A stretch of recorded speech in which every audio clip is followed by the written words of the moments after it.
18. pitanje, Persija u doba Ahmenida. Persepolis, arhitektura i reljef. Kralj Kir osnovao je carstvo Vavilon, koje je nastavilo da se širi pod njegovim naslednicima. U toku samo jedne generacije Persijanci su savladali složeni sistem carske administracije i razvili monumentalnu umetnost zavidne originalnosti koja izražava veličinu njegove vladavine. Uprkos genijalnoj sposobnosti prilagođavanja, Persijanci su zadržali sopstvena religijska uverenja utemeljena na zaratustrinim proročanstvima. Ta religija zasnivala se na dualizmu dobra i zla, otelovljenim u Ahuramazdi, što znači svetlo, i Ahrimanu, to jest tama. Kako su se obredi Ahuramazde vršili uglavnom na oltarima sa vatrom pod vedrim nebom, Persijanci nisu imali sakralnu, to jest religioznu arhitekturu. Njegove palate bile su ogromne građevine koje su ostavljale snažan utisak. Sa najviše pretenzija izgrađena je palata u Persepolisu. Njena osnova jasno prikazuje veliki broj prostorija, dvorana i dvorišta, izgrađenih na uzdignutoj terasi. Najizrazitije komponente ove arhitekture proizilaze iz asirskih tradicija.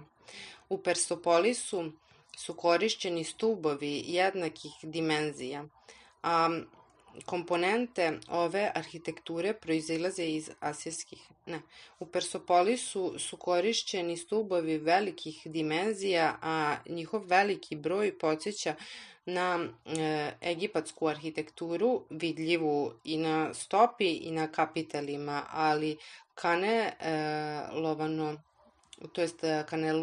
kanelovano telo stubova u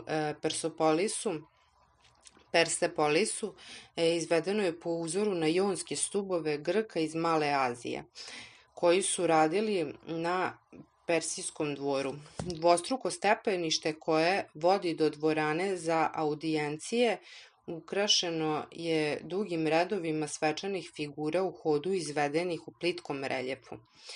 Njihovo ponavljanje i ceremonijalni izgled naglašavaju prilagođavanje arhitektonskom okruženju, što je karakteristično za celokupnu persijsku skulpturu. Primer Darije i Kserks prilikom audijencije. Tu su namerno odbačena izražajna snaga i veština naracije poznate iz asirskih reljefa. Stil ovih persijskih reljefa na prvi pogled izgleda kao mekša i otmenija verzija mesopotamske tradicije. Međutim, prvi put u skulpturi Bliskog istoka vidimo preklapanje tkanina odevednih predmeta na naborima na reljefu Darija i Kserksa.